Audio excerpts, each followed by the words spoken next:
What's up, YouTube? This your boy Mike from Perfect Shot Filming. We out here at the construction site. I've been out here working on for the last year and a half. Out here flying the drone, turn the drone business into big money. I used to be a construction site worker. Now I got my own business flying the drone. This site out here is a water treatment center out here in Portland, Oregon. They've been doing for a year and a half, and I've been out here doing the progress, the pre and the post construction work of everything that's going on out here. All off the drone. Drone cost me $2,000. Just made $15,000 off this one project. Anybody can do it. If you want to get a drone, get you a drone, travel the world, make some money, get in the construction industry, real estate, architecture, hotels, anything you think of you can do with a drone, fly it and do it. If you want to get out there and make your money, be your own boss, get you a drone. Get you an LLC, get you some insurance, get you an FAA permit, reach out to construction companies and get you a job.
So my first impression of Hillcrest was that it was a beautiful campus.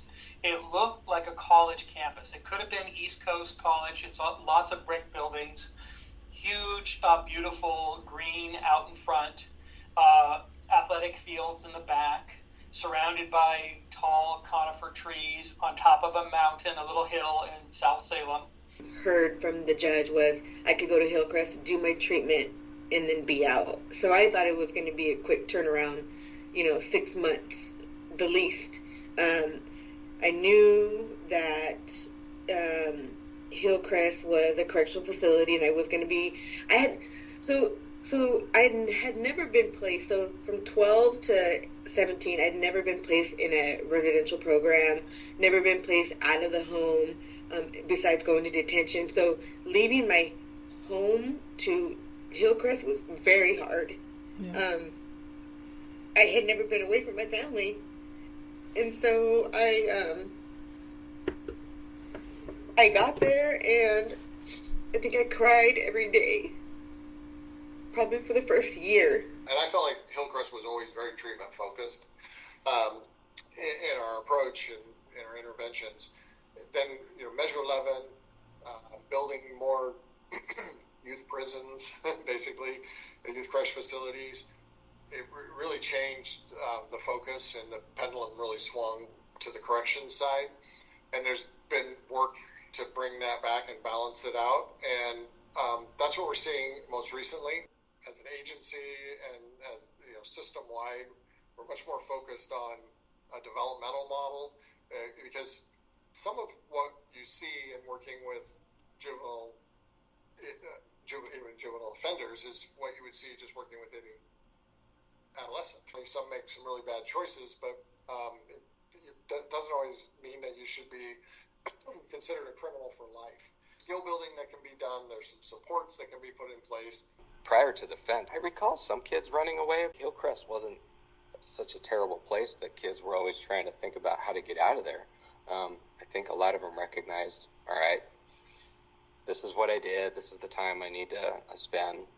But with Measure 11, you're going to tell a 17-year-old kid, you are going to stay here 70 months regardless of how good you do. There was a need for a little bit more security. And so the fence was built. They used to transport the youth in the tunnels before the fence too, and especially when it was raining, to keep the kids out of the rain, because you could go from, like, if you're in the Norblad building, you could go from there to the school and not even step outside in the tunnels. There would be the intake and then basically general population unit. Now the general population units were divided up by, like, there was a drug and alcohol unit. There would be maybe a sex offender unit, and then a violent offender unit, so that they could get specific treatment in those areas, depending on what their crimes were, how long they were going to be, incarcerated. In the Scott and Norblad buildings, most of the time I was there were 4 living units in each of those buildings, and then you had the Zeta unit that was a standalone. So we had 9, and then later we added Chi and Epsilon, which were the modular units. We got up early. We usually get them up at like 6 a.m.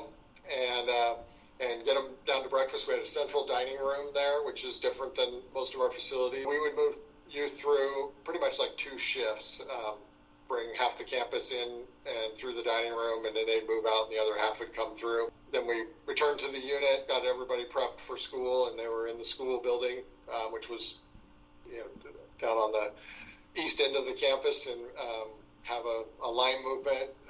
So everybody would call and move across the campus, 1 unit at a time, and head to the school. And most of the time our schedule had kids in school till 10:30 or something, and they'd come back and there'd be a little bit of a treatment opportunity, then lunch, back to school, and wrap up by 3, and then recreation and treatment. The most punitive thing about being incarcerated. The most punitive thing about being incarcerated is it's boring. And when you're young and you're just starting out in life, and you get a 5-year sentence or a 7-year sentence or longer, that feels like an eternity to you. The kind of highlight of your day is going to school, which is also kind of funny, because most of the kids who come to us weren't real successful in school, and then they end up in our custody, and school becomes kind of their major focal point, high school. And so getting off floor and going to school during the week is something that kind of brings up the tedium of being incarcerated. During the graduation ceremony, we had the family members were invited over that way, and so there would be an opportunity with that for family members to share, their experience, what it was like for them, how proud they were of their kid doing the graduation. We really tried to involve families as much as we could. We had a high school and a GED ceremony. Took senior pictures like normal. Walked across the stage like it was, and it was probably one of the best days of my life because I didn't think I could ever do that.